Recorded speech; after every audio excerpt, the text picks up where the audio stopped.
Navigating through adulthood, episode 7, I think. Listen, what's up with y'all, man?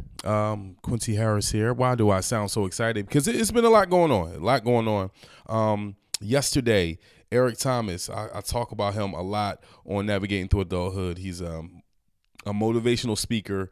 He came to Philly yesterday, and I go to the event. Me and my guy Nick Rich, and it was a great event. And just some of the stuff he was just saying was like, oh my goodness, last episode I was just telling y'all, man, I've been going hard. I've been doing my thing. I've been just juggling so many things. And dude, this is the hard. It's just hard. Life is hard. Like people try to say, it's so hard, man, trying to do all of this stuff, right? But you have to get hard out of your way and just say, okay, if this is hard, take hard, pause, and just take things to the next level. And I just try to look back when I was like a freshman in high school, like, oh my goodness, I can't believe the classes, and then going to college, like, oh my gosh, I can't believe this. And these things stretch you. It is right now, just maintaining the energy, not even energy, just the positivity while you're trying to complete different tasks, especially for myself, especially for everybody out there. But for me, I can only speak for me. Having 2 kids, and there's people out there may have 4 kids and 5 kids, but just having 2 kids and doing it the right way, not like just dropping them off and saying, all right, bye. It's hard because I'm gonna keep it real, man. I live close to my parents. They're hands off. You know what I'm saying? Like, not hands off, but they're like, those are your kids. Do you? And I understand it because they didn't have help. So just trying to juggle things, being though I don't have a 9 to 5, meaning like, I go to work, but it's not like my dad. My dad used to work for the city of Philly fixing traffic lights, right? So he would either work from 7 to 3 or 7 to 4, or he would do the night shift where he would work, let's say, I think like 4 to 11 or something like that, right? But those are his hours. Like, he would either be home at 3, or the weeks he had night work, he'd be home at 11 or 11:30, right? And same thing with my mom. Like, she would get off work at 4 or 5 o'clock, and then that was it. It's just a little challenging because that's not my job. Isn't like that. Like, people look at my job as like fun. Like, oh, Q, you get to go to this fight, you get to go to the Mayweather fight, you get to go here, but if you don't do those things and you just do your shift and go home, you'll stay home because they'll say, okay, we don't need you, right? And so when you're trying to just juggle those things, like you're trying to juggle things you have to go to and things you have to do for work and things you have to do for your family, sometimes things fall off. And so I'm just struggling, and like we all do, just trying to stay consistent. And that's one thing my man E.T. was saying yesterday. And I was, me and my boy, we go to the event, go to the conference, Step Into the Greatness Conference. We go, and we're sitting like in the 4th row. And I swear he was looking at me like the whole time. Like, he would just come over and just look. And I'm like, Nick, did you see? Was he talking to me? I felt like he was just talking to me. Like, so it's just a pressure kind of situation I feel like I have on myself because I know so many people that are achieving greatness, and I just don't feel like I'm there yet. But then I see people and I see them out on the street, and they're like, yo, Q, you doing your thing, man. Keep it up. And I'm like, I know Meek Mill. And you may say, oh yeah, that's what's up, Q. You know Meek Mill. No, like, I know Meek Mill. Like in 2006, Meek Mill, I was the first person to put Meek Mill on the radio. Right? Like, I was the first person to put Meek Mill on the radio. I saw something in him. He was grinding out in the street. He was making mixtapes, and I saw something in him, and I called him and I said, dude, I think you have it. I want you to come up to this radio show I had at the time. I said, I want you to come on, and boom. And then even after that, Meek, a lot of people don't know this. Meek, I took him and this guy, his cousin O'Malley, up to New York for this BT hip hop cypher. And, I was, me and another DJ were thinking about managing him. And I was like, dude, we want to manage you. He's like, Q, whatever you want to do, I'm with it, whatever, right? And I moved to LA, and, things kind of fell apart on that. But we were still like cool. We remained cool. And I see me giving this guy a ride in 06 to 2015 This dude has, and I'm so proud of him. He has a sneaker line. He has, he's multi-million-dollar rapper. He has employees. He has people that he takes care of. I'm like, yo, I got to get to this level, right? So this is the type of pressure I'm on. Like, I like my job is cool, it's great, whatever. That's what's up. Another person I know, like I know Kevin Hart. Like Kevin Hart's assistant, Wayne, we used to work at Superfresh at the supermarket together. Now this guy, I interview him, and he is at Lincoln Financial Field selling out Lincoln Financial Field. If you don't know Lincoln Financial Field, that's a football field where the Eagles play in Philly. Has 50,000 seats. Kevin Hart is going on a 3-month tour, 50-city tour, and he's ending it August 30th at the Lincoln Financial Field in Philly. And I know this guy. Now, you're not supposed to compare yourself to people, but I'm just like, Q, you have to rev up your gears. Like, I like everywhere I'm going. I like the way my life is going, but man, things got to get to the next level. So I just been like, I think your biggest enemy, I know sometimes my biggest enemy is my mind. Like I talk to myself like, Q, this ain't enough, dog. So like I'll get to the point where I'll do something or I achieve something. I'm like, that ain't enough. And I'm not comparing myself, but my peers or the people I know, they're doing so many great things that they're pushing me to do more. So I'm trying to stay consistent. That's the biggest thing. Even on the podcast, trying to stay consistent because, I juggle so many things. And then one thing, my guy E said, building a team. And I don't know if y'all get like this, but I get to the point sometimes where I get frustrated with people and I say, F it, I'm going to just do it myself. And I try to do everything myself. I'm a father, a husband, a son. I feel like DMX. A father, a husband, a son, I work at the TV station, a content provider. I'm shooting all this stuff, and you cannot do everything yourself. So that's the one thing I'm trying to learn is that you just can't do everything yourself. You have to trust other people, and that's really hard. It's really hard for me, like just trying to trust people. It's hard. So I mean, this is what navigating through adulthood is, man. Like I really feel like, man, if you got some tools or some tips, let me know. Like, and the one thing I try to say, man, like even doing this is like therapeutic for me because I get to sit down and I get to like say my thoughts, and then I see people out in the street and they're like, Q, that's helped me because I hear what you're going through. I think a lot of people, we're in this Instagram world where everybody is trying to make everything look perfect.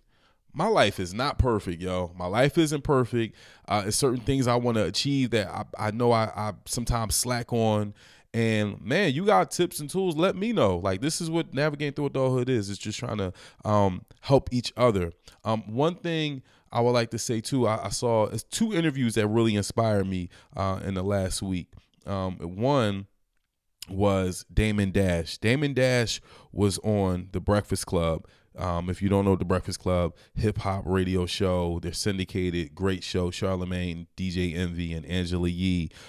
Damon Dash, if you don't know who he is, Damon Dash, he was Jay-Z's partner in Rockefeller. They disbanded Rockefeller like 15 years ago, but Dame was the businessman and he was the business part of the label, and he was on this show, and he said a lot of things, but the one thing that kind of motivated me and got me like really hyped was he was just saying that you have to own things.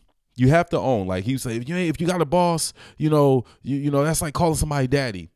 He later clarified, he was just saying like entertainers that work for other people to make their money, you should work for yourself. And he said if you have a job and you're a regular person and you have a job, you should get the information, get the knowledge, get the money, and then start your own business so you can be self-sufficient. Boom. So when he said that, it made me realize and made me look at my career. And I feel like I'm my harshest critic. Like you guys out there may come up to me or say something about something I do on TV or something I may do online or something I may do on this podcast. Trust me, I've already told myself about it 15 times before you can even say something. But within doing things, sometimes you have to allow imperfections so you can be consistent. Like if you try to be perfect, you'll never get anywhere because we working on something for so long. So I just try to put these things out and try to get better. All right. So Damon Dash says, you need to be a boss. So I start looking back at my career and I'm like, yo, Q, you worked at Power 99. Boom. You made them a lot of money. All right. You went to LA. Big Boy's already doing this thing. He was established, but man, you took his stuff to another level and you added your flavor. You made some money for Big Boy. Boom. You went to Hot 107.9. You made them some money. Man, okay, you at Fox 29. They paying you, but you making them money. Like, it's just time, man. Like, it's just so, like, I almost didn't do this one episode. I recorded this like 4 times. I told my boy this yesterday because the things I'm saying in this episode, it's like I'm not perfect, and so many things I got to work on. And if I say these things, I put them out there, that like you're going to question me on this if you see me out in the street. Like I told y'all before, I'm not going back to radio. I can't go back to a radio job. So that was like one of the first episodes, and now I'm at the point where I'm like, all right, cool, radio, whatever. Like I'll take a radio job in conjunction with something else, but I can't go into a radio station and work those many hours at one place again in my career. Like I can't just sit back and just do radio. I just can't do it. So I say that again, like I have so many things. Like I have a production company. I started my production company after I did my first movie. I produced a movie called Exit Strategy in 2010. I have a production company called Germantown Entertainment. I pay taxes on it every year. I have a couple things that I've done, but I know I need to really take my production company to another level, for the simple fact, if I know it's Kevin Hart, I know Meek Mill, and I'm doing these interviews and I'm doing them for a TV station or I'm doing it for a radio station, I could do it for my own station or my own production company and then sell it to networks, correct? Right? Only makes sense. So that's where I have to take my career. So like this one, man, like me talking to y'all is like, on this one, like I know what I got to do. Like, and I know, but even so, like even me working at the TV station, I love working there because I'm learning so much, but I can't stay there for 10, 15 years for the simple fact that I have to start producing my own content. I just have to. There is a must. There is a need for me. I can't look at my sons and tell them, hey, sons, go out there and be an entrepreneur, and I've never done it. Because guess what? Kids don't really listen to what you say. They look at what you do. They look at what you do. If I tell them, oh, I love your mom, and then I'm screaming at her and I'm doing all this stuff, they're going to be like, well, I guess that's what love is. And they're going to start screaming at whatever girl they're with or whatever. So it's like my actions just have to speak louder than my words. Speaking of my actions speaking louder than my words, I got into like a quick predicament a couple, like 2 weeks ago. Maybe, was it 3 weeks ago? I get into a predicament. Last episode I was in a predicament. I kind of talked about. You can go back and listen to it. I have an Audi, right? I had an Audi.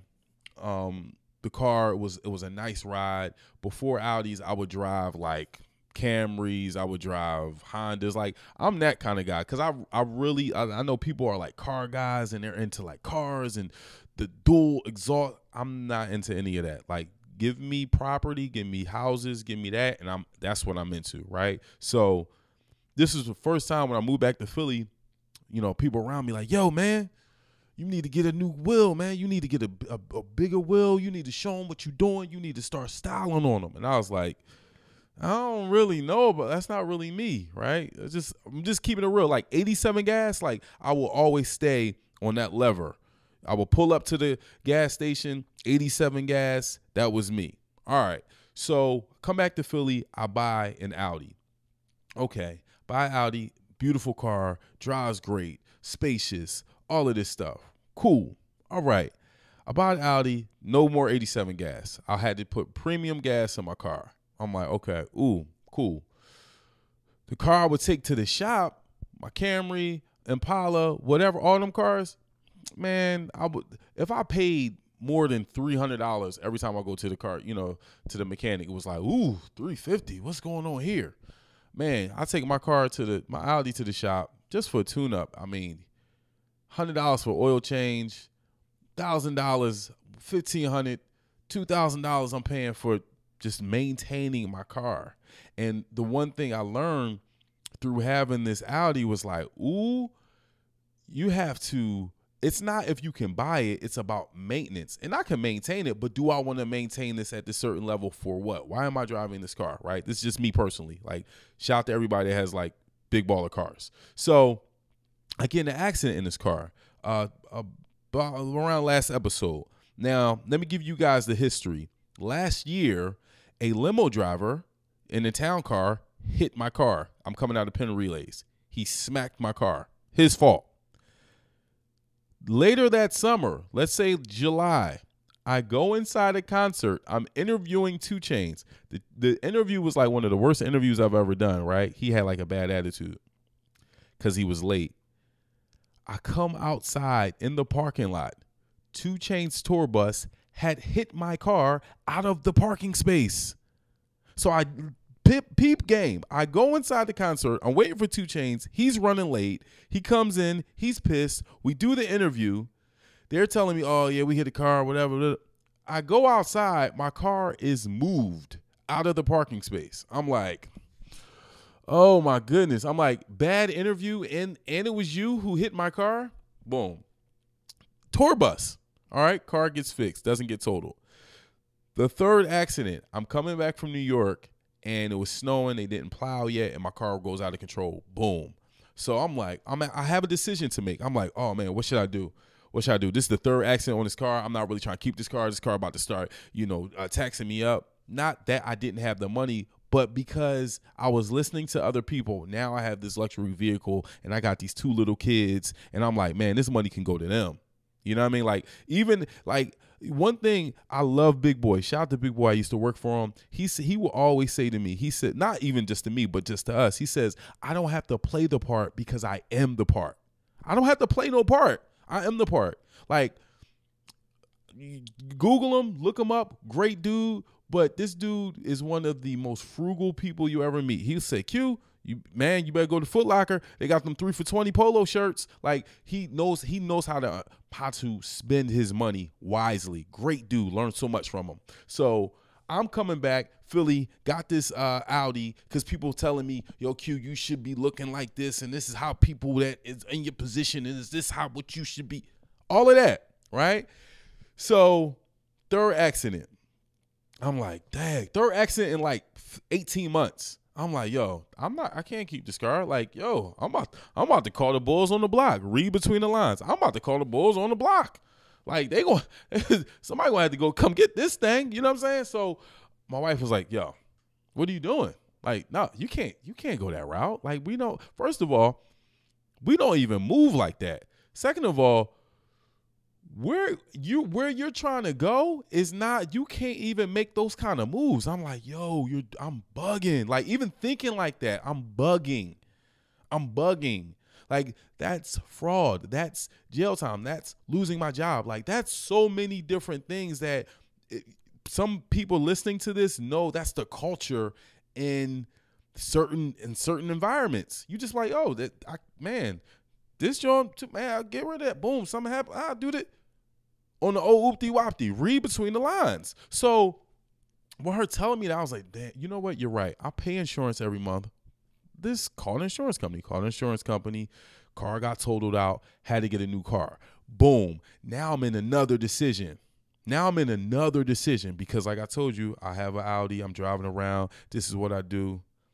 But since I have separated myself and I just put myself in my own, and like I said, even though sometimes I put myself on the island, which is detrimental because you definitely need other people around you to do and help you do other things, but you still have to be the strongest voice. You still have to have the strongest voice, and the strongest voice in yourself, you have to be connected to God, right? And then if you're connected to God, you're not tempted as much to do things that you shouldn't do, and I'm not perfect. So I was like, you know what? No, you're right. Call the insurance company. But now I had the decision to make. I'm like, Q, what do you want to do? You want to go get another Audi? Because you can. You want to go get another Audi? Like, or do you want to go back and just get like a regular car? You can get back the 87 gas, and you can have extra money and whatever your kids may want. You can implement other things. You can put that money and get another property. What do you want to do? And if I was still in the same mindset I was in 2011, caring about what other people thought, I would have went and got me a new Audi, dog. I ain't gonna lie. Do y'all know what I did? Yo, I was like, ooh, bet. I'm done. Audi. Listen, I'll get back to an Audi. I'll get back to big boy wheels when I deserve it. I don't think I deserve it right now. I don't think I deserve. I haven't worked hard enough. I told y'all, I know Kevin Hart, I know Meek Mill. I'm not working hard enough. I'm not on their level working that hard that I deserve to ride around in a spaceship. Nah. Went back, got me a Camry. 87 gas. I'm on my grind, saving my money. And I don't care. Like I went to some place the other days. I saw some dude like looking at my car, like looking at me like, what? And why is he driving that? Don't worry about it. Like this is grind mode time. It's grind time. I'll get back to those type of vehicles, those type of perks when I deserve it. So I'm just telling y'all right now, man, like I'm working on my consistency. I'm trying to get better on delivering more content to you guys. I know I have to do stuff independent. This is just really me looking in the mirror telling you guys that I have so much work to do. And I appreciate everybody that listens to Navigating Through Adulthood. I really appreciate it. But, man, like sometimes I'm so hard on myself because I know I have to do more. So, man, hopefully I'll see y'all next week, man. This is Navigating Through Adulthood. This was the episode where I'm just like, I'm transparent, man. Transparent. The man with no clothes. Is it the emperor with no clothes? Emperor with no clothes, but you get what I'm saying. But I appreciate you guys for listening. I'll check you next week.